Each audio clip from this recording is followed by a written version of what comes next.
정상 공격을 시도할 예정입니다. 이번 등정에 성공하고 내년 브로드피크까지 정복하면 김홍빈은 박영석, 엄원길 씨 등이 달성한 히말라야 8,000m급 14자 완등 기록을 함께 보유하게 됩니다. KBS 뉴스 강채훈입니다. 끝으로 날씨입니다. 내일은 전국이 대체로 맑다가 오후에 점차 구름이 많이 끼겠습니다. 내일 아침 기온은 서울이 15도 등 전국이 9도에서 19도로 오늘보다 1도에서 4도가량 높겠습니다. 내일 낮 기온은 서울이 25도, 대전과 광주 27도, 대구와 강릉 31도 등 오늘과 비슷하겠습니다. KBS 1라디오 저녁 종합뉴스 전주리 이창진이었습니다.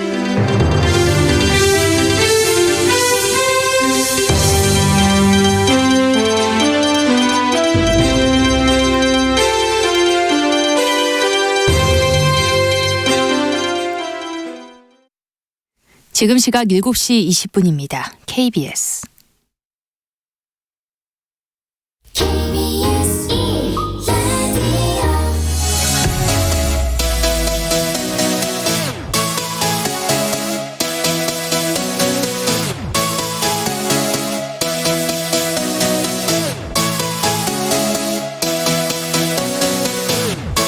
KBS 열린 토론.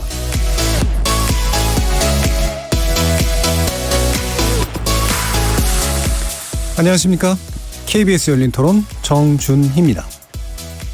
일단 선 입법하고 그다음에 후 비준하는 게 더 좋은 방향이지 않을까. 비준을 하면은 그게 정말 해야 되는 부분이 생기고 제약이 생기니까 사회적으로 뭔가 합의를 이뤄내면서 노동자들의 노동권을 개선시키고 그런 부분이 필요하다고 생각하고, 저는 득이 될 거라고 생각이 하는데요. 왜냐면 지금 요즘에 우리나라 같은 경우도 이제 52시간제 도입하면서 어떻게 보면 그것도 노동자 권리를 찾아주는 행위인 거잖아요. 이런 권리들이 보호가 돼서 더 생산성 있게 된다고 하면 긍정적인 측면이 있지 않을까. 지금 너무 노동자의 입장만 많이 확대되는 세상인 것 같아서 사회 비용이 발생할 수밖에 없고 사용자들도 부담스럽고 어떻게 되면 경제가 발전하는데 조금 발목을 잡는 꼴이 되지 않을까요? 입법을 하고 비준을 하는 게 맞지는 않을까라고 생각합니다. 국내 사정에 맞춰서 뭔가를 준비하고 국제적인 비준을 맞추는 게 맞지 않을까. 봉준호 감독 그 인터뷰를 봤는데 막내까지 표준 근로 계약에 맞춰서 했다 그러더라고요. 그 노동자의 권리는 좀 더 향상돼야 될 필요는 있다고 생각은 듭니다.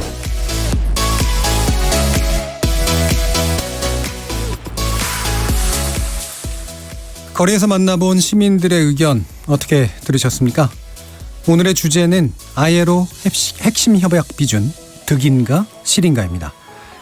정부가 국제노동기구인 ILO의 핵심 협약 비준 동의안을 오늘 9월에 정기국회에 제출하겠다고 밝혔습니다. 동시에 국내법과의 충돌 문제도 이제 개정을 통해서 해결해 보겠다고 밝혔는데요. 지난해 7월부터 사회적 대화기구인 경제사회노동위원회에서 논의했지만 노사 간 합의에 실패하자 나름의 판단으로 정면 돌파를 시도하고 있는 셈입니다. 하지만 여전히 노사 간 이견이 큰 데다가 노조 힘만 커진다는 이유로 일부 야당의 반발도 있어서 귀추가 주목됩니다. 1991년 국제노동기구 회원국이 됐지만 지금까지 비준을 미뤄온 결사의 자유와 강제노동 금지에 대한 핵심 협약들, 과연 비준되면 어떤 게 달라지는 걸까요? 노동 선진국으로 가는 피스코스다라는 지지의 목소리도 있고요. 하지만 경제에 악영향을 준다는 반대 논리도 여전합니다. 이에 ILO 핵심 협약 비준이 가져올 사회적 영향은 무엇인지 한번 진단해보고 갈등을 줄일 해법까지 한번 모색해 보겠습니다. KBS 열린 토론은 여러분과 함께 만듭니다. 문자로 참여하실 분은 샵 9730으로 의견 남겨주십시오. 단문은 50원, 장문은 100원에 이용료가 붙습니다. KBS 모바일 콩, 트위터 계정 KBS 오픈을 통해서도 무료로 참여하실 수 있습니다.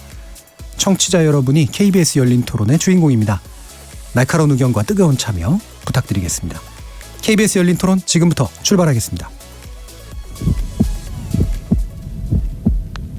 살아있습니다. 토론이 살아있습니다. 살아있는 토론, KBS 열린 토론.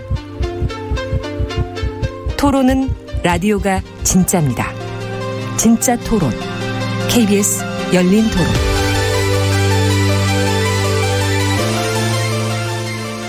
자, 그럼 오늘 토론에 함께해 주실 논객 소개해드리겠습니다. 먼저 ILO 핵심 협약 비준에 대한 국내법 개정을 담당할 상임위 국회 환경노동위원회 여당 간사시죠. 한정혜 더불어민주당 의원 나오셨습니다. 네, 안녕하세요. 한정혜입니다. 자, 그리고 신세돈 숙명여대 경제학부 교수 나오셨습니다. 반갑습니다. 그리고 사회적 대화기구인 경제사회노동위원회 공익위원이시죠. 이승욱 이화여대 법학전문대학원 교수도 나오셨습니다. 예, 안녕하십니까. 자, 그리고 한국노동경제학회 회장을 지내신 김태기 단국대 경제학과 교수도 함께 하셨습니다. 네, 안녕하세요. 이 시간은 영상으로도 함께 하실 수 있습니다. 유튜브에 들어가셔서요. KBS 1라디오를 검색하시면 지금 바로 저희들이 토론하는 모습 보실 수 있습니다. 팟캐스트로도 들으실 수 있고요. 매일 새벽 1시에 재방송도 됩니다. 자, 이렇게 함께할 방법 안내해드렸고요. 오늘 토론 주제 ILO 핵심 협약 비준 득인가 실인가 본격적으로 시작해보겠습니다. KBS 열린 토론. 자, 일단 지금 상황에 대한 몇 가지 정리부터 해보겠습니다. 지난 22일이었죠. 이재갑 고용노동부 장관이 오는 9월에 정기국회에 ILO 핵심 협약 비준을 추진하겠다고 밝혔는데 선입법 후 비준이라는 기존 입장에서 이게 동시 추진으로 달라진 것이 아니냐라는 그런 지적이 있는데요. 한정희 의원님 어떻습니까? 이게 달라진 건가요?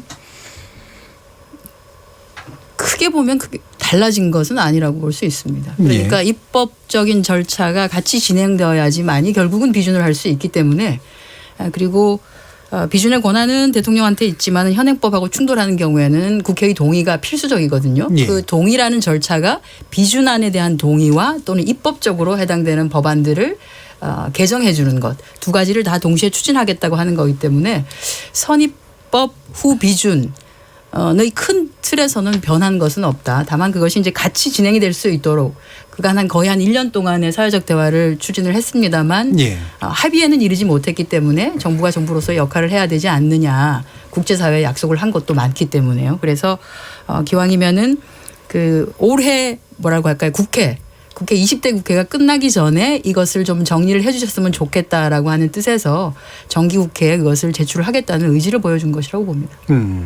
이게 뭐 그러니까 전반적으로는 사실은 동일한 부분이다라고 이제 얘기는 해주셨는데 느낌상으로 보면 이제 뭔가 시간의 압박이 강하게 느껴지는 그런 측면이 좀 있긴 있거든요. 그런 측면이 있나요? 그럴 수밖에 없는 것이 방금도 말씀드렸습니다마는 20대 국회가 내년이면 끝이 나게 되어 있고요. 제대로 논의를 할 수 있는 기간이라고 하는 게 올해 정기국회밖에 없거든요. 그러면 정기국회를 지나고 나면 이건 그냥 20대 국회는 넘어가는 게 돼버리니까 그러면 다시 21대 국회가 구성이 되면 다시 처음부터 해야 되는 상황이 벌어지는 것이죠. 그래서 그나마 지금 20대 국회 국회의원들께서 이 지난한 과정을 다 보셨기 때문에 그것을 좀 감안하셔서 가능하면 20대 국회 내에서 처리를 좀 해 주셨으면 좋겠다는 차원에서 비준 동의안과 또는 개정안을 같이 내겠다. 이렇게 정부는 아마 입장을 정한 것 같습니다. 예. 자, 그러면 나머지 세 분의 의견도 한번 들어봐야 될 것 같은데요. 이게 이제 입장이 바뀐 거다라고 보시는지 여부와 그다음에 실제로 순서가 어떤 식으로 진행되는 것이 타당하고 맞다라고 보시는지에 대해서 한번 견해를 여쭤보도록 하겠습니다. 먼저 신세돈 교수님. 저는 이제 이게 뭐가 먼저가 돼야 되냐, 뭐가 나중에 돼야 되냐 이 문제보다도 더 근본적인 문제는 그걸 왜 지금 이야기하죠? 예. 지금 벌써 이 정부가 출범한 지, 이 국회가 출범한 지도 지금 벌써 거의 3년이 지났지 않습니까? 이 정부가 출범한 게 2017년 5월이면 왜 그것이 제일 먼저 아젠다로 나오지 못했죠? 예. 그리고 우리가 이 경사노위든 노동 문제든 이 문제를 가지고 항상 합의도 못 보고 국회로 와도 엄청난 첨예한 대결을 하는 문제면 이 문제를 해결하기 위해서는 굉장히 오랜 시간에 서로의 토의를 통해서 긴 시간이 요하는 것이라 하는 문제라고 했으면 이게 집권 초기서부터 집권의 아젠다로서 가장 우선순위를 먼저 두고 들어왔어야 되거든요. 여태껏 물론 뭐 경사노에서 한다고 했지만 저는 그래서 이게 먼저냐 이 문제보다도 굉장히 이 문제가 뒤로 쳐져 있다는 점에 대해서 저는 좀 지적하고 싶고요. ILO 규정하고 국내법 규정을 보면 저는 이렇게 비유하고 싶어요. ILO의 뭐 98조가 됐든 87조가 됐든 그거는 전체다. 음식으로 따지면 전체나 디저트다. 그러니까 메인 디쉬는 국내법이잖아요. 메인법이 훨씬 더 정교하고 세밀하게 규정이 돼야 되는 거잖아요. 그러면 어느 것이 먼저 됐느냐가 중요한 게 아니고 메인 코스가 준비가 되어 있는가? 즉 국내법이 아주 세밀하게 준비가 되어 있는가? 전 그 부분에 대해서 그게 더 중요한 거지. 예. 이게 먼저고 예를 들면 뭐 아이로 비준은 먼저 하고 그다음에 이걸 나중에 하고 또는 뭐 동시에 하고 전 그 중요한 게 아니고 국내법에서 98조 87조를 담는 국내법 안들이 얼마만큼 세밀하게 준비가 되었는가. 예. 그리고 그 부분에 대해서 국회가 얼마만큼 컨센서스를 이루었는가. 전 그게 훨씬 더 중요한 문제라고 보고 예. 이 부분을 다루기에는 너무나 지금 많은 시간을 허비했다. 저는 그런 느낌을 가져요. 그럼 준비가 안 됐다고 보시는 건가요? 한 2년 전에 이 문제가 이런 방송을 통해서 대두가 돼야 된다고 보는 거죠. 예. 그러니까 그러니까 현재 국내법에 대한 어떤 준비 자체가 부족하다라고 보시냐는 그렇죠. 입장이죠. 그 법 규정뿐만이 아니라 예. 그 법 규정이 나오면은 야당이 됐든 여당이 됐든 노동이 됐든 사용자가 됐든 엄청나게 그 문제 가지고 첨예하게 대립하지 않겠습니까? 예. 그 대립하면서 조정점을 찾아가야 되지 않겠습니까? 예. 그런 과정들이 저는 조금 많이 늦어졌다. 그러니까 왜냐하면 이제 준비 정도하고 그다음에 그것을 사회적으로 합의하는 과정하고가 같이 있는 건데, 예, 그러니까 준비 정도가 잘 됐다고 해서 합의가 또 되는 것도 아니잖아요, 사실은. 그래서 그게 좀 구별이 될 필요가 있는 건지. 예. 그러니까 그런 것이 준비가 되지 않고 비준한다고 하면 예. 그냥 전체만 먹고 우리가 그 본 DC에 대해서는 예. 그 사실상 효력이 없는 비준이 되는 거 아니냐 이런 말이죠. 예, 알겠습니다. 그러면 지금 경사노위에서 어쨌든 논의하는 과정들이 이제 선행이 됐기 때문에 그리고 거기서 뭔가 갈등도 좀 먼저 해결이 되고 그다음에 법적 정비에 관련된 어떤 기초도 닦고 이러시려고 했었을 것 같은데요. 이순욱 교수님은 어떻게 보십니까? 지금 경사노위는 이제 두 가지 임무를 가지고 있는 거죠. 첫 번째는 핵심 협약을 비준해야 될 필요성에 대해서 노사정이 공감을 하고 두 번째는 그걸 전제로 해가지고 국내법을 어떤 식으로 개정을 해야 될 것이냐 구체적인 방향을 제시를 하고 이 두 가지 임무를 가지고 전체 회의만 작년 7월부터 전체 회의만 42번에 걸쳐 가지고 전체 회의를 했습니다. 그러니까 수적으로 결코 적은 숫자는 아니고 그리고 회의 때마다 굉장히 치열한 논쟁이 있었고요. 근데 말씀하셨지만은 합의는 이루어지는 못했습니다. 근데 솔직히 말씀드리면은 부부 간에도 대화도 안 되고 자식한테도 대화도 안 되는데 노사 간에 대화를 해서 합의를 하라. 이거는 사실은 불가능한 요구를 하는 것이나 다름이 없죠. 네. 참여하셨던 분이 조직을 부정하고 계시네요. 예. 그래서 저는 중요한 것이 요 사회적 대화 기구에서의 목적은 사회적 합의가 목적이 아니고 대화를 통해 가지고 상대방의 입장을 이해를 하고 그 쟁점이 무엇인지를 좀 더 명확하게 부각을 시키고 이런 과정을 거쳐가지고 당사자 간의 이해의 폭을 넓히고 이 상태에서 국회로 가면은 논의하기가 훨씬 더 쉬워지는 거죠. 그래서 그런 측면에서 보면은 논의가 상당히 지금 정리가 됐다. 그리고 쟁점도 상당히 정리가 됐다고 말씀을 드릴 수가 있고 특히 공익위원이 지금 8명인데 공익위원 만장일치로 지금 공익위원안이 나와 있습니다. 근데 이제 공익위원 8분 중에 4분은 경사노위에서 추천을 했고 2분은 경영계, 2분은 노동계에서 추천을 했는데 그 8분이 만장일치로 합의를 했습니다. 노사 추천 관계없이. 그러니까 무슨 말씀이냐면은 최소한 공익위원들 간에는 노동법 개정에 대한 그리고 아이로 협약 비준에 대한 공감대와 내용에 대한 일치가 이루어졌다. 이렇게 말씀드릴 수가 있습니다. 그리고 선비준이냐 후비준이냐 이거는 사실은 지금 단계에서는 신 교수님 말씀대로 저는 중요한 게 아니라고 봅니다. 어차피 국회의 동의를 받아야 되기 때문에 핵심 키는 여전히 한 의원님 말씀하신 대로 국회가 가지고 있다. 이렇게 말씀드리겠습니다. 그럼 신 교수님이 지적하신 시간을 허비한 게 아니냐라는 부분에 대해서는? 시간 허비는 사실은 계산을 저도 쭉 해봤는데 그 경사노위법이 개정이 되고 지난해 4월이었죠. 4월에 개정이 되고 이 노사관계위원회가 7월 달에 출범을 하고 그다음에 경사노위가 정식으로 출범한 것은 11월 달이고 이런 식으로 지금 노동법 개정을 하면서 우리나라가 민주화가 되고 난 이후에 노사정위원회든 그 경사노위든 아니면은 그 노계위든 노사정 간의 대화가 없이 노동법 개정이 이루어진 적은 민주화 이후에 한 번도 없었습니다. 그러니까 요 협의한 기간처럼 보이지만은 사실은 새로운 정부에서 노사정 협의의 틀을 갖다가 근본적으로 바꾸고 그것을 갖다가 설계하고 완성하는 시간이 좀 걸렸다. 그게 좀 지연이 됐다. 그거는 신 교수님 말씀 100번 맞는 말씀인데 그렇다고 해서 시간을 허비했다고 보기는 좀 어렵지 않나 생각합니다. 알겠습니다. 그럼 김태규 교수님. 예. 이게 대통령 공약이잖아요. 예.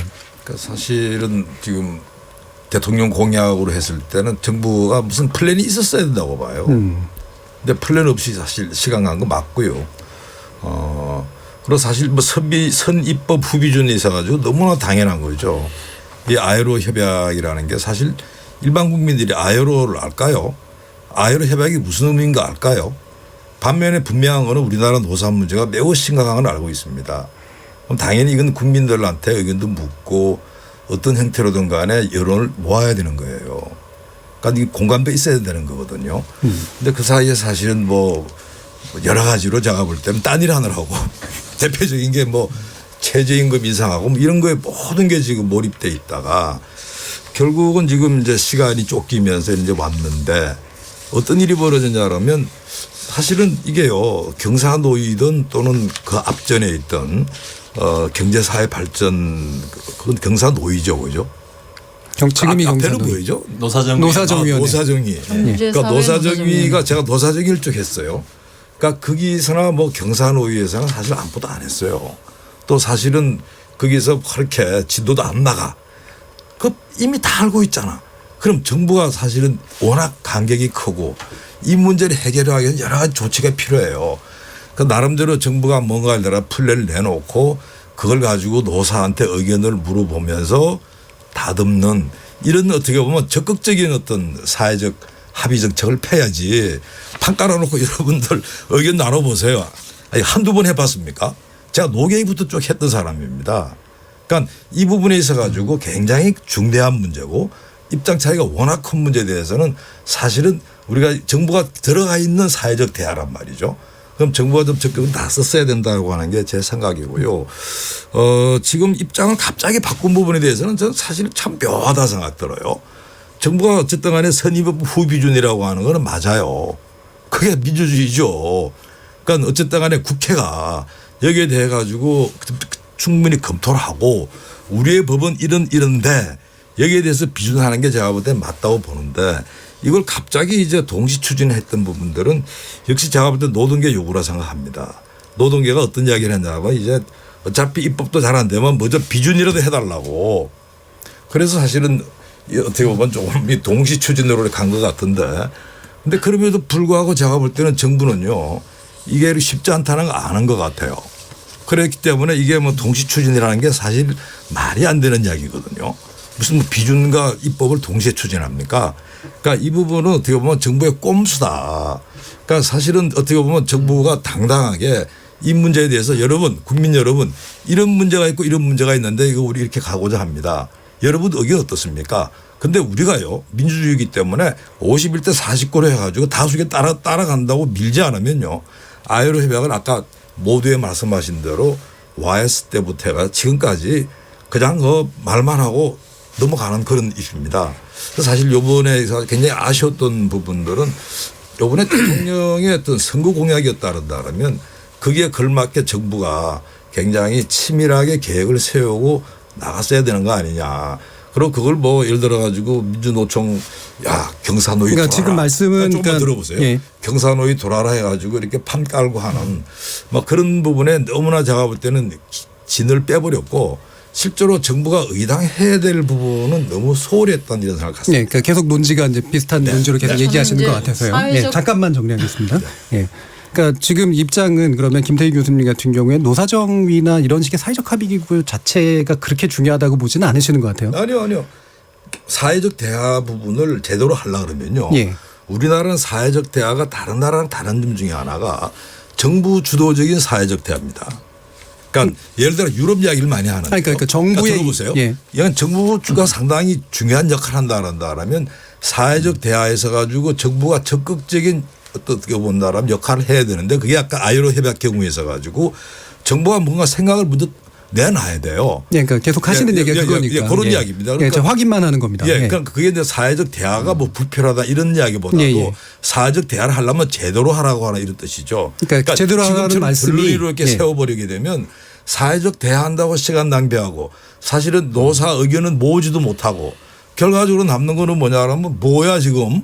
그러니까 이 문제 때문에 제가 그러니까 입장을 확인하려고 하는 거고요. 그러니까 정부가 먼저 안을 제대로 꺼내고 정교하게 추진해서 대화를 추진해야 된다. 이렇게 보신다는 거죠. 그런데 그것이야말로 예, 알겠습니다. 그것이야말로 그렇게 하게 되면 노사 당사자들이 우리를 들러리로 보는 거냐? 아니죠. 그렇게 되는 거죠. 누군가는 이야기를 꺼내야 되는 거예요. 이야기를 꺼내는 걸 이걸 하기 안 꺼내다 위해서 보니까 한 의원들을 이용을 하는 것이 정부가 직접적으로 사회적 대화에 들어가게 되면 정부 주도로 한다라고 하는 것은 당연히 노사는 우리는 그러면 들러리란 말이냐. 그렇게 되기 때문에 제가 그 위원회 참가를 한 경험으로 말씀드리면 잠깐만요. 사회적 대화 기구에 잠깐만 하나만 좀 제가 지금 발언권은 정리를 해야 될 것 같습니다. 예, 일단 잠깐만 짧게 하시고 그다음에 얘기하시죠. 예.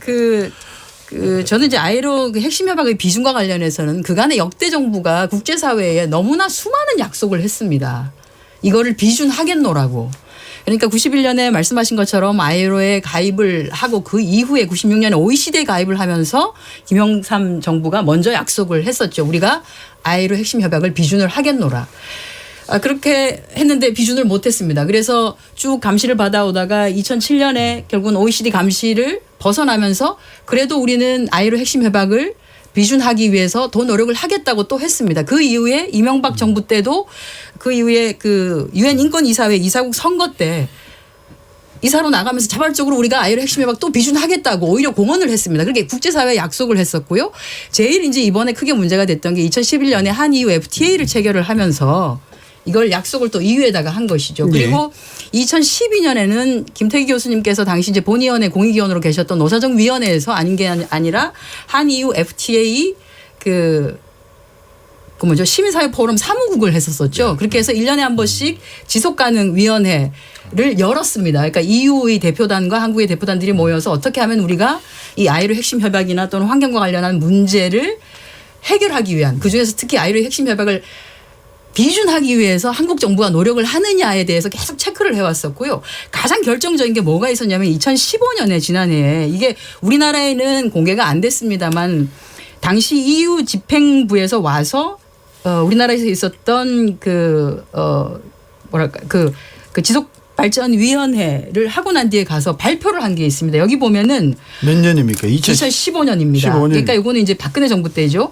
노동권에 관한 포괄적으로 공동 합의를 했노라. 한국 정부와 그렇게 해서 그 발표문에는 국제노동기구의 협약들을 비준하고 적용하기 위한 한국 정부가 구체적인 방안들을 포함을 해 있고 실제로 그래서 한국 측이 아이로 핵심 협약 중에서 비준하지 않고 있는 뭐 이번에 얘기하는 결사유 자유라든지 이런 것들을 하기 위한 비준 노력을 하고 있다는 것을 우리가 확인했다까지 나왔던 거예요. 그랬는데 2015년, 16년, 17년 그냥 아무것도 안 했습니다.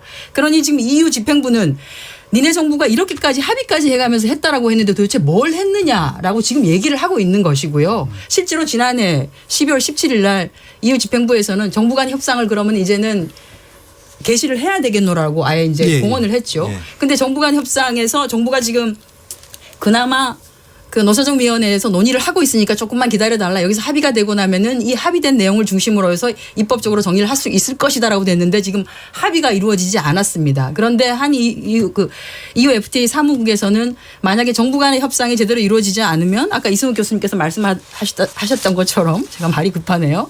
전문가 패널을 소집을 해서 어떤 방식이든지 예를 들어서 무역적인 제재를 가할 수 있는 방안은 생기는 것이죠. 그때 돼서 예를 들어서 한국 정부가 무엇을 했느냐라고 시민사회나 또는 경제계가 얘기를 했을 때 그럼 우리는 뭐가 되겠습니까? 그런데 지금은 정부가 조금은 급하게 움직일 때가 왔는 것이죠. 예, 여기까지 듣고요. 혹시라도 사실 잠깐만요. 예, 사실에 대해서 혹시 뭐 반론하실 부분 없습니까? 근데 그 아까 그런 뉘앙스로 말씀하시는데요. 과거 정부에 다 약속을 하겠다고 못했다고 하셨는데 그게 이제 약속을 지켜야죠. 행정부가 이게 100% 결정할 수 있는 권한이 아니지 않습니까? 모든 게 의회로 들어와야 되지 않습니까? 그렇죠. 그러니까 야당도 책임이 있는 거예요. 냈었으면 당시에 야당 책임도 있는 거예요. 그거는 여기까지만 하겠습니다. 저희는 법안을 냈었습니다. 그건 여기까지만 하고요. 아까 그 김태희 교수님 두 가지 말씀하셨는데 하나는 실기를 했다. 그런 말씀을 하셨는데 사실은 저도 지난 정부의 노사정위원회도 관여를 하고 이번 정부 노계위 경사노위도 관여를 했는데 두 개의 본질적인 차이가 뭐냐면은 노사정위원회까지는 김 교수님 말씀하신 대로 정부가 사실 플랜을 가지고 이 대화에 임해 왔습니다.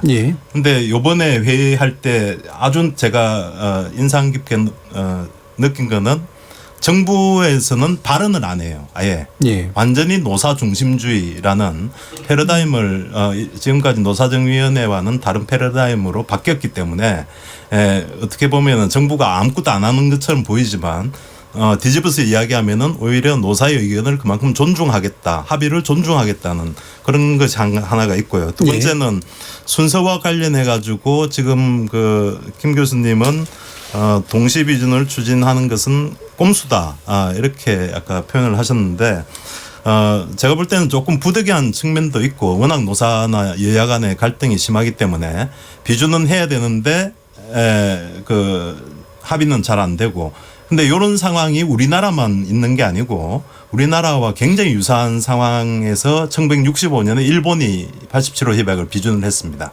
근데 일본도 그 당시 일본 노동운동이 워낙 셌기 때문에 우리나라하고 굉장히 비슷했고 그래서 일본도 선비준, 선입법 후비준을 추진을 하다가 결국은 동시 추진으로 해가지고 비준하고 법을 만들었어요. 알겠습니다. 그러면 이 부분은 사실은 정부가 더 잘했어야 되는데 왜 못했냐와 사실은 정부의 태도는 노사 합의를 일단 먼저 걸고 그다음에 시간표를 보면서 이제 진행하는 거다라고 하는 것 사이에서의 어떤 약간의 대립이 있었던 것 같고요. 그럼 실제 내용으로 좀 들어가 보죠. 그러니까 어떤 변화가 사실 예상됐냐라는 문제를 다뤄봐야 될 것 같아요. 지금 여러 가지 이제 문제가 있습니다만 지금 단체 그 결사에 관련된 문제와 그다음 강제노동에 관련된 그런 문제인데 이게 뭐 약간 재미있어 보여서 이제 이게 먼저 질문이 될지는 모르겠습니다만 이 강제노동이 의외로 굉장히 여러 가지 문제를 이제 복잡하게 안고 있더라고요. 공익근무에 관련된 거라든가 이런 것까지 포함해서 특히 우리나라는 병역이라고 하는 이제 징병제라는 제도가 있기 때문에 그래서 일각에서는 현재 손흥민 선수는 면제받았지만 사실 군대 가야 된다 뭐 이런 식의 얘기까지도 나오고 있단 말이에요. 이게 사실입니까? 제가 법학이니까 말씀드릴게요. 결론만 말씀드리면은 전혀 타당하지 않고 안 갑니다. 손흥민 선수는 열심히 볼을 차셔도 관계가 없습니다. 핵심 협약 비준을 한다고 우리나라 제도가 없어지는 게 아닙니다. 아까 신 교수님 말씀하신 대로 핵심 협약이 중요한 게 아니라 이런 것들은 국내법으로 되는 것이기 때문에 국내법에 의해서는 면제가 됐고 그런 상황에서 핵심 협약 비준했다고 안 가도 되는 사람을 군대 가라. 이거는 정말로 굉장히 무책임한 선동에 가까운 이야기고 그리고 그런 논리는 사실은 저는 조금 오히려 묻고 싶습니다. 거꾸로 만약에 그렇다면은 손흥민 선수가 군대 가야 되기 때문에 아이로 핵심 협약 비준 안 해야 되느냐? 설마 그런 논리는 아닐까? 그런 말이 안 되는 이야기도 가능한 거죠. 그러니까 제 말씀은 뭐냐면은 여기에다가 이 문제에 손흥민 선수 군대 가는지 여부를 끼워 넣는 거는 이거는 손흥민 선수한테 대한 모독일 뿐만 아니고 우리나라 국민에 대한 사실은 저는 굉장히 모욕적으로 받아들입니다. 그러니까 이게 아마 이런 얘기들이 이제 좀 그 자극적인 방식으로 좀 나오게 되는 게 현재 이제 비상시 강제 근로를 제외한 모든 노동을 강제 노동으로 본다라고 하면서 지금 공익근무요원이나 산업기능요원 또는 전문연구요원 이렇게 이제 징역, 그러니까 병역 대신에 이제 다른 종류의 직장이나 노동을 선택해야 되는 그런 상황들은 국내법에서 어떤 조정을 거치어야 이게 그럼 강제 노동으로 이해되지 않을 수 있을 것인가라는 문제가 지금 나서는 거잖아요. 이 부분은 어떻게 해결해야 되나요? 전혀 문제가 되지도 않는 문제고요. 나는 그 문제를 가지고 이 우리 5천만 국민들이 듣고 있는 중요한 시간을 낭비한다는 것 자체가 좀 안타깝고요. 문제의 핵심은요. 저는 공무원 노조를 어떻게 어느 범위 내에서 할 것인가 그런 문제하고요. 전교조 문제를 어떻게 해결할 것인가. 그거는 좀 이따 이제 논의를 하고요. 이게 제일 중요한 이건 문제인데. 제가 좀 말씀을 드려야 될 것 같은데요. 지금 우리 이 교수님이나 신 교수님 말씀이 저도 맞다 생각하는데요. 예. 사실은 지금 그렇게 간단치가 않습니다. 이게 지금 아이로 협약의 이제 강제노동에 대한 해석이 말이죠. 우리가 생각하는 강제노동과 지금 유럽 기준의 아이로 협약상은 좀 달라요. 예. 또 우리가 또 그것도 구태여 또 우리 정부에서 우리가 이런 게 강제노동에 위배되니 안 되니 이것도 질의까지 했어요. 예.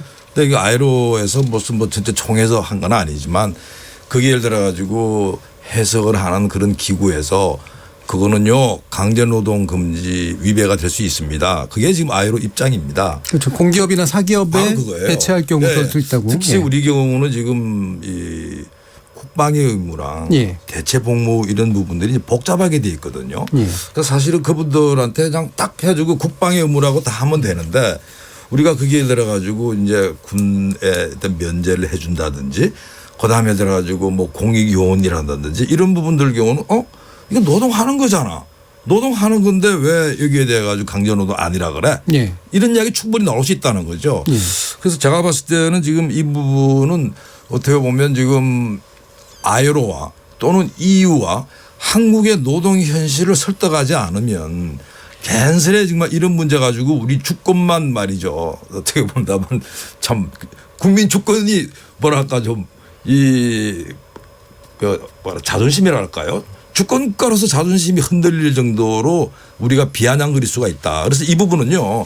정부가 이 문제에 대해서 입장 분명히 가져가야 됩니다. 그리고 여기에 대해 가지고 관련 법들 이 법 부분들을 잘 정비를 해 가지고 이야기가 더 이상 뭐 그걸 우리 군복무 관련되는 여러 가지 어떤 문제들을 다시는 강제노동 이야기 안 나오게. 아니 우리나라가 무슨 강제노동 할 정도로 우리가 후진국입니까?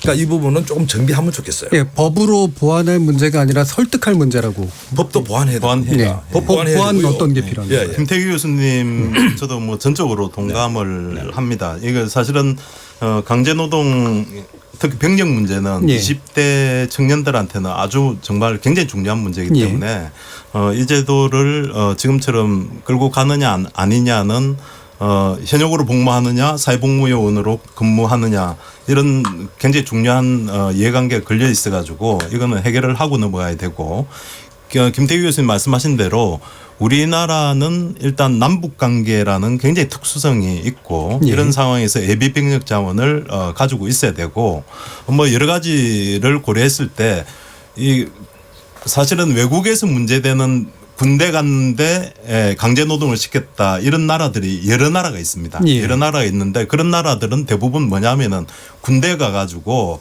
고속도로 만들고 국방하러 갔는데 그러니까 군복을 입고 고속도로 만들고 경제개발하고 뭐 옛날에 우리 60년대 때 그러니까 병력 자원으로 배치됐는데 사실은 강제 노역을 하는. 그런데 지금 우리나라 제도는 군대에 가는 대신에 선택을 했다. 선택을 해가지고 사회복무요원으로 일하면서 그 실제로 통계를 보면은 한 40% 정도가 제일 많은 부분이 사회복지시설에서 일을 합니다. 예.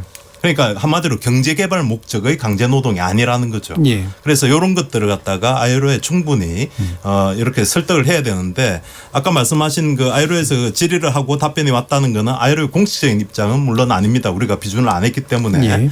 근데 그래도 그 비공식적인 답변이긴 하지만은 우리 제도가 조금 문제점이 있으니까 이 기회에 손질을 하고 가는 것이 맞고 다만 저는 뭐 자신 있게 말씀드릴 수 있는 거는 대체복무 제도가 없어지지는 않을 것이다. 예.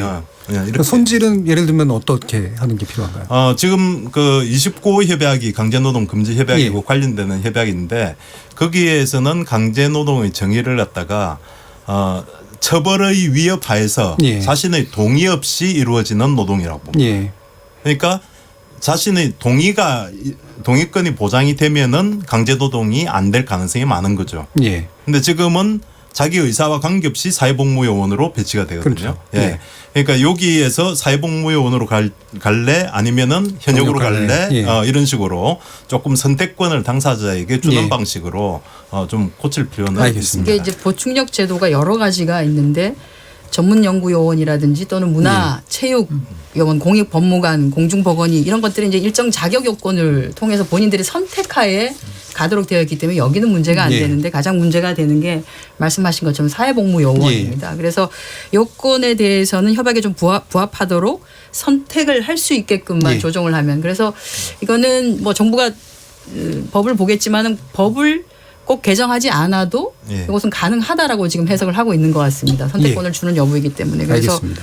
정부의 판단을 좀 보면 될 것 같습니다. 상대적으로 그런 말씀처럼 그렇게까지 복잡한 문제는 아닐 수가 있게 되는데요. 그렇게 되면 그럼 이제 아까 이제 신세돈 교수님께서 말씀을 더 중요한 문제는 노조의 단결권에 관련된 협약인데 핵심 협약인데 이게 이제 기존의 법의 노조라고 분류됐던 것들이 이제 노조로 인정이 되거나 또는 5급 이상의 공무원 등이라든가 이런 데들에 의한 노조 가입이 가능해지는 형태. 이게 더 이제 문제라고 보시면 그게 저는 이번 뭐 ILO가 됐든 뭐가 됐든 우리 한국의 문제가 되는 노동법 그 개정 또는 개혁의 가장 중요한 부분이단 말이에요. 그러니까 이 부분 때문에 계속해서 이게 지금 비준이 안 되어 왔던 실질적인 갈등의 핵심이죠. 그렇죠. 그러니까 정부가 뭐 예전에 박근혜 정부든 이명박 하고 싶어도 이것들의 갈등이 많았기 때문에 안 돼 있는 문제라는 걸 만천하가 다 알면 이 정부가 상당히 강한 추진력을 가졌을 때 이 문제를 서둘러 문제를 해결하고 구체적인 공무원 중에서 어떤 공무원은 들어가고 안 들어가고 뭐 기준을 세워서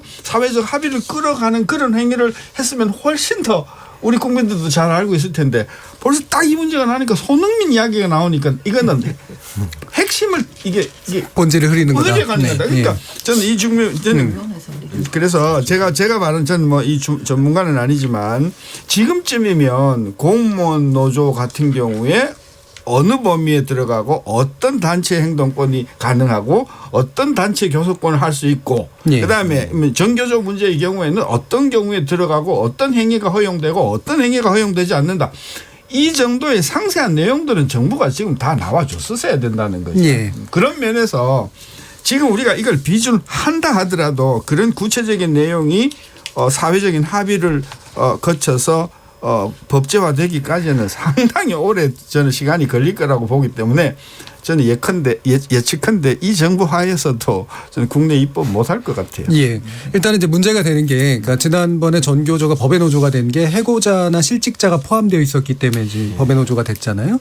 근데 이번에 이제 만약에 핵심 협약이 비준 단계로 가면 해고자나 실직자도 당연히 노조 안으로 들어갈 수 있기 때문에 그게 단결권이라고 보는 거기 때문에 이 부분에 있어서 만약에 국내법이 이 부분을 조정을 하면 가능한 건가요? 가능하고 당연히 그렇게 되어야 합니다. 저기 핵심 협약 사실은 내용은 굉장히 간단해요.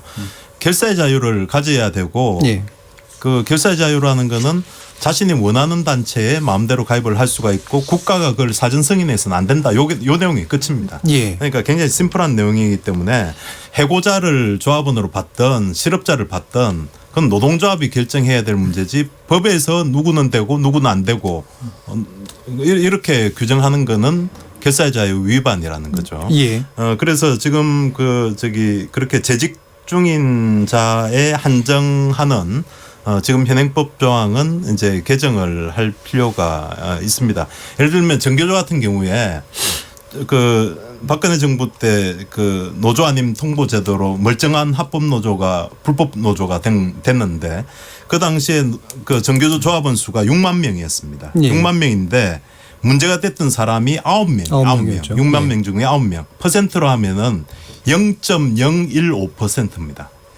이게 정말로 물에 집어넣어도 짠맛도 안 날 정도의 작은 수인데도 불구하고 6만 명 중에 9명이라는 이유로 정부가 일방적으로 너는 이제 앞으로 노동조합 아니야. 이런 거는 이제 못 한다는 거죠. 이런 것을 핵심 협약의 취지 그대로 국내법이 바뀌어야 된다는 입장이신 거죠. 그러면 혹시 그 부분에 대해서 다른 우려 사항 같은 거 있습니까? 사실은 지금 정교조 문제죠. 뭐 지금 우리가 87호의 문제는 뭐 다른 해고자 실업자 문제 이야기 나오지만 현실적으로 그런 해고자나 실업자 문제 가지고 지금 노동기본권 문제 나온 적 없어요. 가장 핵심은 지금 정교조 문제인데 이 정교조 문제에 관련돼 가지고 이런 겁니다. 정교조를 노동기본권 문제로 볼 것인지 아니면 교육의 틀 속에서 볼 것인지 지금 교원에 관련된 이 법이라고 하는 거는요. 지금 교육부 소관으로 이렇게 돼 있습니다. 예. 그러니까 그 당시에 이 교원 노조에 관련된 법 만들 때도 사실은 소관 부처가 노동 분야, 교육 분야가 있었는데 이게 이제 교육부로 돼 있거든요.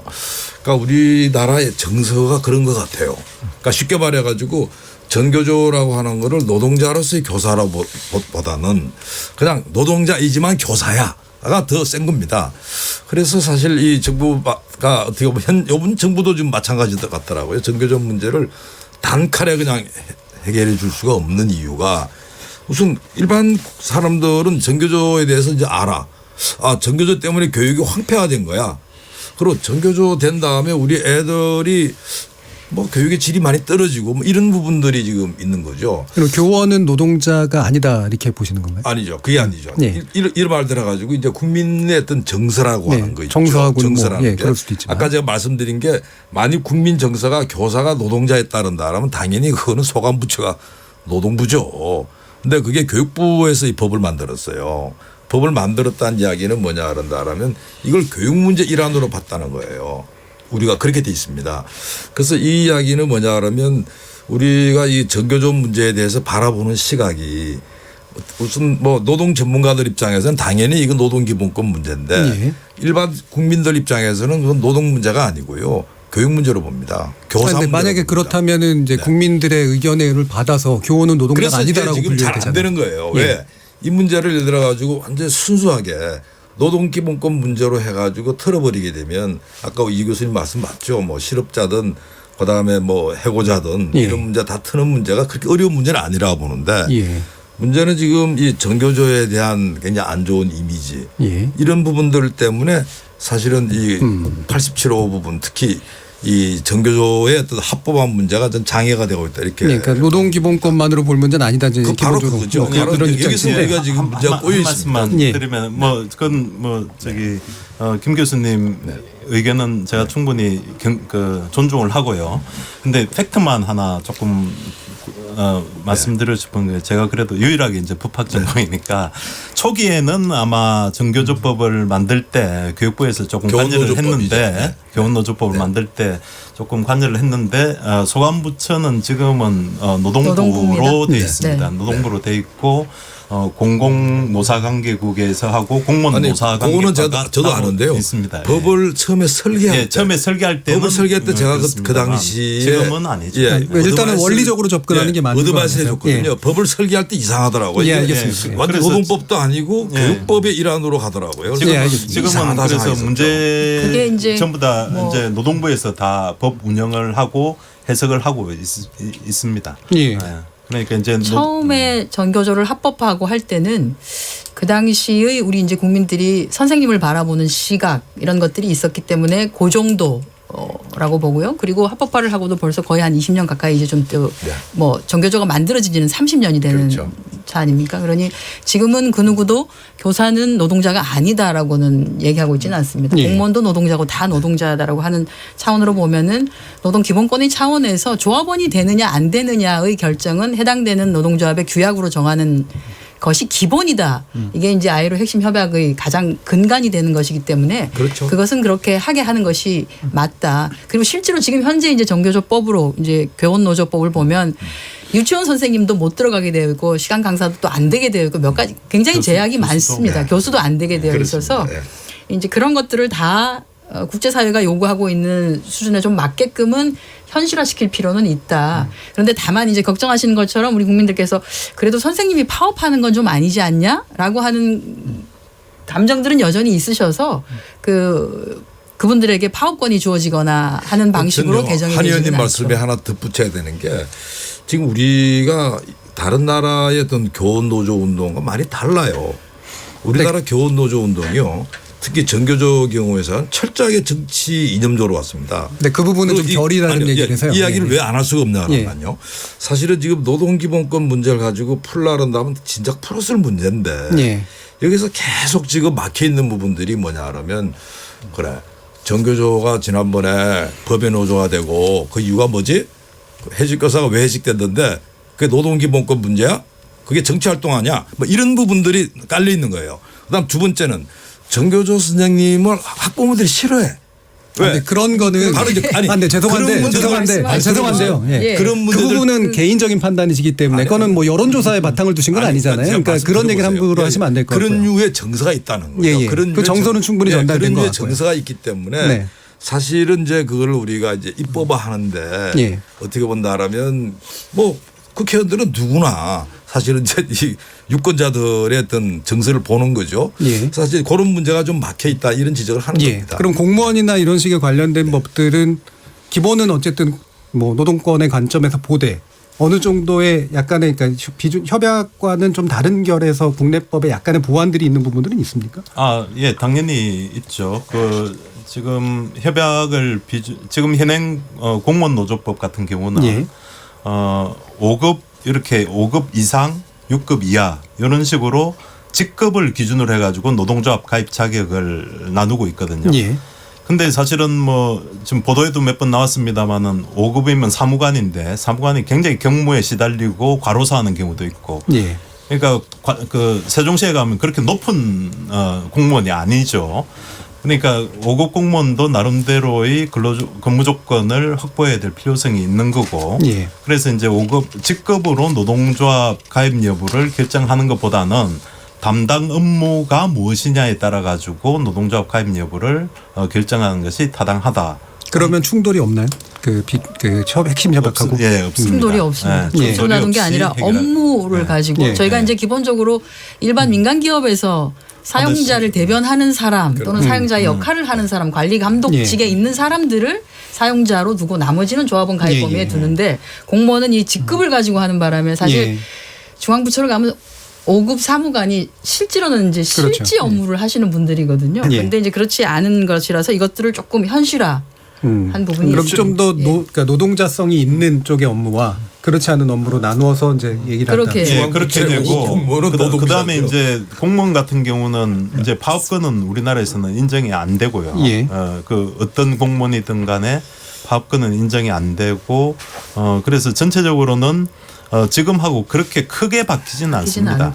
크게 바뀌지는 않고 다만 직급 기준으로 조합 가입 여부를 판단하던 것을 맡은 직무에 따라 가지고 업무가 무엇이냐에 따라 가지고 가입 여부를 달리하는 이런 식으로만 바뀐다. 이 정도로 이해하십니다. 그럼 현재 있는 법령에서 이제 국가기관시설이나 생명 관련 분야라든가 이런 것들을 다루는 데선 파업을 제한한다라고 하는 거는 현재 핵심 협약을 비준하는 것과는 충돌하지 않는다. 충돌 안 하고 지금도 금지가 돼 있고 그 ILO에서도 그런 데 대해서는 파업을 할 수가 없다고 지금 뭐 명시하고 있고요. 우리나라 법도 뭐 발전이나 수도나 전기나 이런 데 대해서는 당연히 파업을 못 합니다. 그럼 중요한 게 아까 이제 김 교수님 지적했던 그런 문제들, 뭐 정치성 그런 것을 떠나서 우리가 인정해야 할 것은 뭐냐 하면 전교조를 포함한 대한민국 모든 노조에 대한 기본적인 국민의 어떤 불신이 있단 말이에요. 있어 왔잖아요. 엊그제도 있었지 않습니까? 그래서 우리가 이러시면 저희까지 다 국민 들어가는 일반이라고 말하긴 그렇고 일부의 불신이 있는 건 맞다는 거죠. 저는 그 국민 전부의 일신이라고 왜냐하면 제가 이거는 되게 중요한 문제라서요. 왜냐하면 웬만하면 주관적인 판단을 하지 않으려고 얘기하는 겁니다. 그러면 아니, 그러니까 우리 국민들이나 또는 일부 야당들이 노조에 대해서 굉장히 아까 내가 들어오면서 그 표현을 하려고 했는데 노조 문제만 하면 지금 몸이 뻣뻣해지는 이런 긴장감을 느끼게 되는 이유가 뭐냐 하면 굉장히 선을 많이 넘었단 말이에요. 여태껏. 정치적인 뭐 그런 것을서부터. 그래서 제가 강조하고 싶은 것은 이 노조 문제가 노사 간의 원칙에 의해서 해결이 되려고 하면 상호 불신이 일단 허물어져야 된단 말이에요.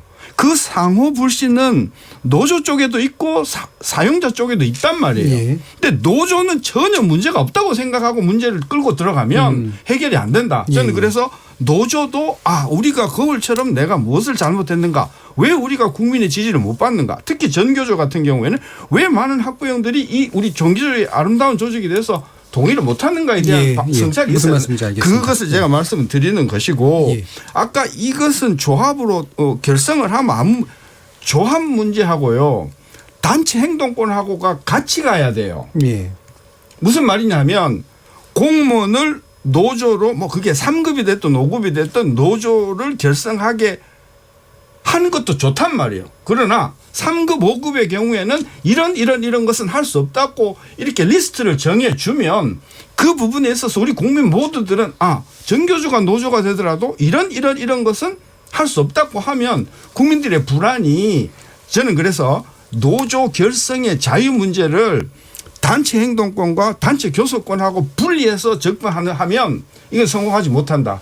저는 그것을 같이 엮어서 가야 된다. 그걸 강조하고 싶은 거예요. 예, 알겠습니다. 예, 노동 선진국으로 가는 코스냐 아니면은 지나치게 노조 위주의 사고냐라고 하는 관점에서의 어떤 대립 같은 건 여전히 좀 남아 있는 거고요.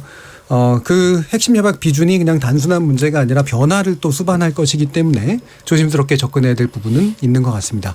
그래서 이어지는 후반부 토론에서는 이른바 경영계 쪽에서 요구하는 방어권이라든가 방금 또 이제 신 교수님께서 언급해 주신 그런 식의 부분들 같은 것들에 대해서 어떻게 보완하거나 대응해야 될 것인가라고 하는 부분을 놓고 토론해 보도록 하겠습니다. 여러분께서는 KBS 열린 토론과 함께하고 계십니다.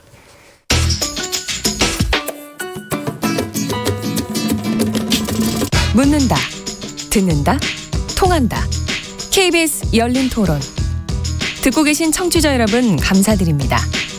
들으면서 답답한 부분은 없으신가요? 궁금한 점은요? 그렇다면 함께 토론에 참여하시죠. 유료 문자 샵 9730을 이용하시면 됩니다.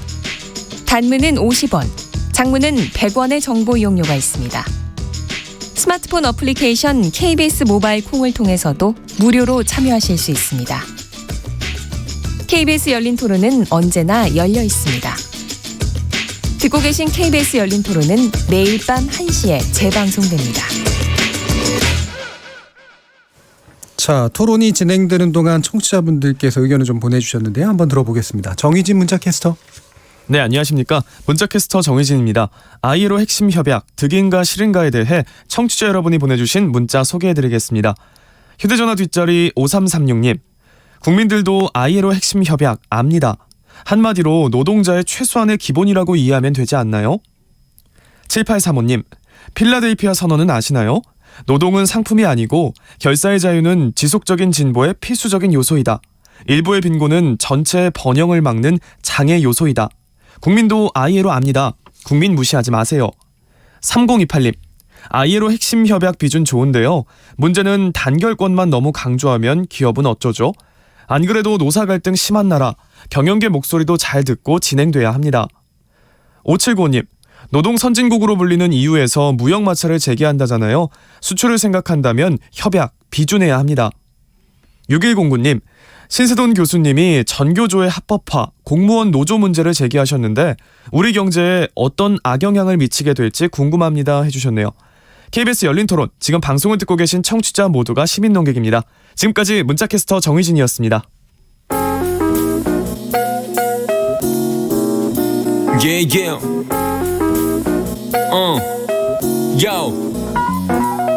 무엇이든 묻고 진심으로 듣고 마음으로 통하는 여기가 열린 토론. 라디오가 진짜 토론. KBS 열린 토론. KBS 열린 토론. ILO 핵심 협약 비준 득인가 실인가라는 주제로 한정혜 더불어민주당 의원, 신세동 숙명여대 교수, 김태기 단국대 교수, 그리고 이승욱 이화여대 교수 네 분과 함께하고 있습니다. 문자 메시지에서도 일부 의견이 나와서 바로 그걸 연결해가지고 한번 이야기를 나눠볼까 하는데요. 아까 이제 한정혜 의원께서 이제 쭉 그동안의 역사를 좀 잘 정리해 주시긴 했습니다만 이게 이제 1996년 이후로부터 계속해서 이제 사실 우리 사회에 되게 중요한 문제이긴 했잖아요. 근데 계속해서 미뤄져온 측면들이 있는데 아까 이제 신태동 교수님이나 김태희 교수님 같은 경우에는 이게 공약사항이었고 되게 중요한 문제였으면 뭔가 이렇게 좀 정부가 제대로 좀 추진했어야 된다라고 하는 얘기와 함께 좀 국내법 준비가 잘 안 돼 있다라고 이제 보시는 그런 관점을 얘기해 주셨는데 두 분께 한번 여쭙겠습니다. 그러면 이게 우리 사회가 아직은 준비가 덜 돼 있기 때문에 가능하면 비준을 미룰 수 있으면 미루는 게 좋다 이렇게 보시는 입장이신가요? 제가부터 말씀드릴까요? 네, 김대기 교수님. 저는 그래서 합니다. 우선은 우리나라 노동조합 노사관계 이 부분이 ILO 협약 기준이랑 ILO 기준이라고 하죠. ILO 기준과 같이 갈 수 있도록 준비 작업을 좀 더 해야 된다. 그러니까 아까 우리 공공 부분 이야기했잖아요. 공무원. 그다음에 이제 우리 전교조 이야기를 했잖아요. 이런 겁니다. 예를 들어 가지고 이제 우리 공무원의 임금 같은 경우 보면 민간 부분 놓고 소득 분포를 전부 놓고 봤을 때 최상위 계층에 올라가 있습니다. 그다음에 노동조합 가입률이요. 공무원 경우는 실제로 민간에 똑같은 그 비해서 6배가 높아요. 그러니까 어떻게 본다 그러면 지금 국민 전체로 봐가지고 공공부문 경우에 있어가지고 특히 공무원 경우에 있어가지고 급여나 그다음에 근로적 이런 부분들이 사실은 굉장히 어떻게 보면 기울어져 있단 말이죠. 그러니까 그런 문제가 만일 바로 잡히지 않고 그냥 현 상태에서 그대로 단결권을 확대한다 하고 또 단체 교섭권의 범위를 확대해 준다 그랬을 때 제가 볼 때는 아마 소득 불평등은 더 커지지 않을까 그게 걱정이 되고요. 그다음에 아까 이제 우리 전교조 문제 해가지고 반드시 전교조 문제만 아닌데요. 우리가 이제 교원들의 어떤 급여나 이 부분도 이제 국제 비교를 많이 합니다. 아까 공무원도 마찬가지지만 해보면 그게 우리가 굉장히 급여 수준이 지금 상당히 높이 나와 있습니다. 근데 문제는요. 학생들의 학업 성적 성취도에 대한 국제평가를 보면 계속 떨어지고 있어. 그러니까 이런 부분들이 제가 볼 때는 뭔가 보완 장치를 갖추면서 그걸 풀어야 되겠다 하는 게 제 생각입니다. 일단 보완 장치는 어떤 게 있을까요? 아까 말씀드린 대로요. 그러니까 예를 들어 가지고 이제 우리 공무원의 이제 급여나 공무원의 근로조건이나 이런 부분에 대해 가지고 지금 앞으로 이제 우리가 본격적인 이제 아이로 시대로 간다고 했을 때요. 거기에 걸맞게 어떻게 보면 좀 이 법을 좀 더 정치하게 만들고 그다음 거기에 예를 들어 가지고 공무원은 결국 국민 세금 가지고 가는 거 아니겠습니까? 그러니까 거기에 대해 가지고 어떤 나름대로 어떤 입법적인 가이드라인을 만든다든지 그다음에 예를 들어 가지고 어떤 교사들 경우에 있어 가지고 학업 문제 학생들의 학업이 떨어지지 않도록 그다음 교사들에 대한 어떤 뭐 관리나 평가나 이런 부분들이 같이 강화가 돼야지 그게 제가 볼 때는 아이로 기준을 하면서 사실은 뭐 교사도 좋고 공무원도 좋고 국민도 좋은 다 같이 좋은 거죠. 그걸 안 하는 경우에 있어 가지고는 자칫하게 되면 국민만 손해보는 이런 아이로 협약이 될 수 있다. 그래서 제가 볼 때는 보완이 반드시 필요하다 봅니다. 예. 자, 그러면 조금 보완 일단 뭐 신선생 교수님 뭐 먼저 말씀하실까요? 예. 전교조를 허용할 것인가 하지 않을 것인가 그 질문에 답을 하기 위해서는 전교조가 합법화되었을 때 할 수 있는 행위, 할 수 없는 행위를 먼저 제시를 해라. 저는 그걸 보고 이 정도면 학생들의 교육이나 또는 전교조들의 어떤 그동안에 해왔던 어떤 이념에 치우친 어떤 교육이나 또는 학교 행정이나 또는 그야말로 교육의 비본질적인 부분을 가지고 단체 행동을 했을 때 생기는 많은 국민적인 어떤 그런 피해를 우리가 이 정도면은 그것이 예방이 될 수 있겠구나라고 하는 그런 조치들을 명백하게 리스트를 하면 저는 그걸 보고 저는 그런 전교조를 허용할 것인가 말 것인가를 저는 판단하지 그런 거 없이 전교조는 저는 그거는 허용이 되지 못하다. 비슷한 맥락이시긴 해요. 그러니까 어떤 예방 장치 같은 것들이 그것도 아주 구체적으로 구체적으로 왜냐하면 많은 국민들이 그런 부분에 대해서 우려를 하고 있기 때문에 비단 전교조뿐만이 아니라 공무원이나 또 아까 5급 공무원을 허용을 했을 경우에 그분들이 할 수 있는 행위, 할 수 없는 행위에 대한 저는 명백한 리스트가 저는 있어야 된다고 보고요. 그다음에 왜 이 문제가 저는 언급이 안 되는가 모르겠는데 우리 지금 노조 가입률이 20%가 안 되지 않습니까? 20% 10% 안 된다는 이야기도 있지 않습니까? 10.7%입니다. 그렇습니다. 그러면 그분들의 어떤 그런 그 노동권이나 이런 분에 대해서는 어떤 대안들이 마련되어 있는가? 그러니까 노조 가입이 안 된 분들이요? 네. 그러니까 왜 아이로의 기본 협약이 전교조만을 위한 것은 아니지 않습니까? 우리 대한민국의 2,800만 근로자를 위한 것 아닙니까? 그러면 지금 노조를 가입하지 못하고 노동법의 혜택을 받지 못하는 그분들을 위한 디테일한 어떤 그런 것들이 같이 이번에 노동법 개정이가 됐던 뭐 이런 그 돼야 되지 않는가? 왜 여태껏 10%밖에 안 되는 그 노조 가입률에 대해서 왜 정부와 국회는 책임을 지지 않는가 저는 그걸 묻고 싶어요. 노조 가입률이 높아져야 된다고. 당연하죠. 높아지고 그다음에 또 동시에 노조 가입이 안 된 분들의 노동권이 보장되는 뭐 이런 것들이 같이 있어야 된다. 그렇습니다. 한정혜 의원님 뭐 말씀하실 게 있으셨던 것 같은데. 답변을 할 게 굉장히 많은 것 같은데. 그렇긴 한데. 일단 우리 김태기 교수님께서 말씀해 주신 것 중에 이제 공무원의 임금이나 교원의 임금이 그나마 조금 이제 안정된 직장이고 하는데 이렇게까지 단결권을 더 확대하는 경우에는 소득의 불평등이 더 또 격화되는 거 아니냐 이렇게 해주셨는데 이게 교원이나 공무원의 경우에는 그 임금 협상권이 실제로는 노동조합에 있는 게 아니라 국회가 갖고 있습니다. 임금을 내년에 얼마를 인상할 것이냐를 국회가 갖고 있기 때문에 그래서 다른 나라의 경우에는 오늘 뉴스로 보셨겠지만 뉴질랜드에서 교원 한 5만 명이 지금 파업을 들어갔는데 이제 임금 인상 가지고 대개의 나라가 이 공무원이나 교원에게 파업권을 주는 경우가 있습니다. 그런 경우는 임금을 아닌 게 아니라 정부와 협상을 통해서 임금 인상을 올리는 나라의 경우에는 이렇게 제대로 된 협상권과 파업권을 주는데 반해서 우리나라의 경우에는 임금의 인상폭이나 이런 것들을 국회가 정하는 것으로 하고 있고 하기 때문에 공무원들에게도 또는 교원에게도 사실 파업권을 주고 있지 아니한 상황이죠. 그러니 굉장히 한정되어 있는 단결권을 가지고 이분들은 결사의 자유를 누리고 있는 것밖에 안 됩니다. 이번에 아마 우리가 아이로 핵심 협약을 비준한다고 하더라도 거기에서 크게 벗어나지는 않는 방식이 될 것이라고 보고요. 그리고 공공 부분의 조직률은 우리나라뿐 아니라 다른 나라도 공공 부분의 조직률이 민간 부분에 비해서는 상당히 좀 높습니다. 우리가 이제 프랑스가 굉장히 노동조합이 막 그 활성화되어 있는 거라고 느끼시는데 실제로 조직률은 10%가 안 됩니다. 우리보다 더 낮습니다. 7% 조금 그거밖에 안 되거든요. 그런데 그러면 프랑스는 왜 노동조합이 훨씬 더 우리보다 잘 되고 있다고 느끼냐 하면은 협약이 협약의 카바리지가 이게 산업별로 주로 이제 협약을 체결을 하다 보니까 조직률은 7.7%지만 98%입니다. 98%. 그러니까 모든 어느 한 업종에서 해당되는 기업에서 그것을 체결을 하면 이것이 해당되는 동일한 업종에 다 협약이 그렇죠. 그렇게 되기 때문에 되는 거죠. 그래서 사실은 우리가 핵심 협약을 비준하는 것도 중요하지만 우리 사회가 예를 들어서 그렇게 가능하면은 협약들로 체결되어 있는 노동 조건을 조금 더 강화시키는 것들이 어떻게 하면 우리 사회에 조금 더 풍족하게 이렇게 커버리지를 좀 확대할 수 있을 것인가를 말씀 주신 것처럼 우리가 고민을 하고 할 시기가 오지 않았나 하는 생각이 듭니다. 그것은 이제 아마 실제로 경사노위에서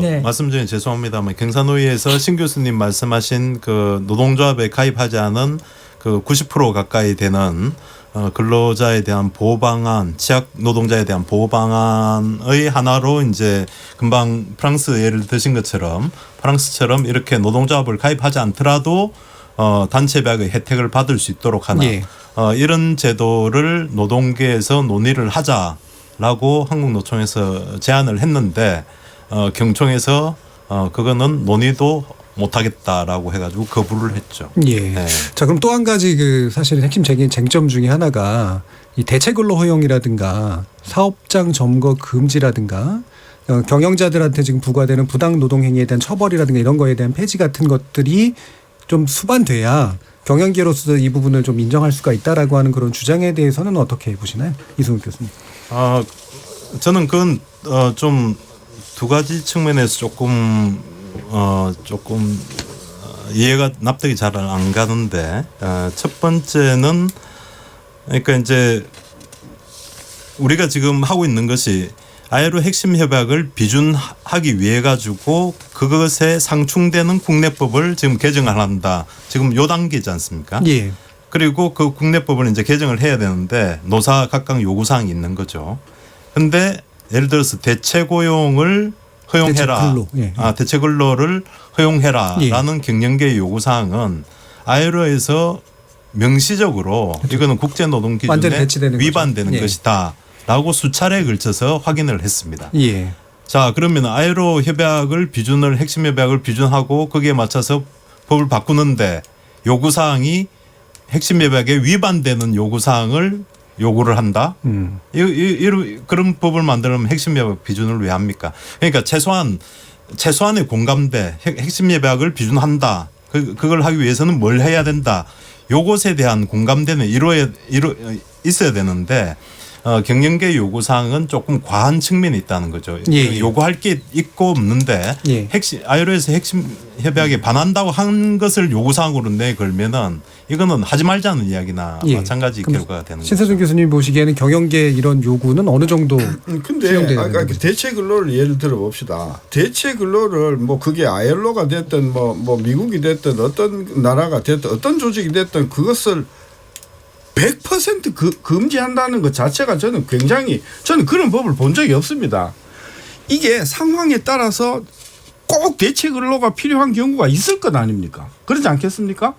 갑자기 예고도 없이 파업에 들어가서 계속해서 예를 들면은 포항 같은 경우에는 그 고로라는 게 있는데 고로에는 계속해서 지금 코크스하고 연료를 집어넣어야 되는데 의도적으로 그걸 막아가지고 한 공장이 완전히 스탑되게 하는 것을 막는 그런 대체 근로도 허용될 수 있는 대체 근로가 있고 대체 근로가 정말 아까 아예로가 말한 대로 그 원칙상 안 되는 그런 대체 근로의 경우가 있다고 보는 거예요. 그래서 그 모든 것을 대체 근로라는 말 자체 내각에 매여 가지고 그런 입법 정신은 없다. 저는 그래서 그것도 탄력적으로 할 수 있다고 보는 거고요. 예, 일단 거기까지만 듣겠습니다. 그렇습니다. 예, 왜냐하면 이제 신 교수님 말씀하신 거 지금 현행법에서도 대체근로 가능합니다. 예, 그러니까 뭐 저도 그렇게 알고 있고요. 예, 그래서 맞춰야 될 때라서 제가 1분씩 시간을 드려야 되기 때문에 그래서 아마 아쉬움이 이제 많으시겠지만 핵심적으로 이 부분이 이제 중요하다라고 보시는 부분에 대해서 1분 이내로 말씀을 좀 부탁드리겠습니다. 먼저 한정희 의원님께 여쭤볼게요. 시간이 굉장히 빨리 지나가네요. 예.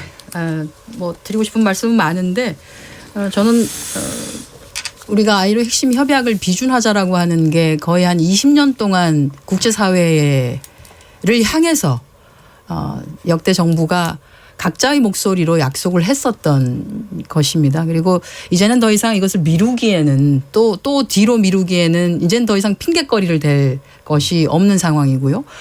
거기에다 더불어서 경제사회노동위원회에서 완벽하게 합의가 되지는 않았습니다만은 그래도 노사가 추천했던 공익위원들까지 포함한 공익위원 권고안으로 합의안이 그래도 도출이 된 상황이고 하기 때문에 가능하면은 6월 국회가 좀 빨리 열려서 이 내용들을 제대로 논의는 좀 시작을 하는 것이 좋지 않겠나 하는 생각이 듭니다. 왜냐하면 경사노위에서도 지난 8개월도 부족하다라고 하고 있는데 국회가 좀 열려서 논의를 충분하게라도 논의를 하고 교수님들께서도 말씀하시고 또는 시민사회든 노동계든 경영계든 그간의 경사노위에서 얘기하지 못했던 것들까지도 저희가 다 받아서 한 번쯤은 다 짚어봐야 되는 상황이기 때문에 그런 것들을 논의하기 위해서는 6월 국회에서는 꼭 논의를 할 수 있도록 알겠습니다. 우리 야당 의원님들께도 부탁을 좀 드립니다. 김태규 교수님. 예.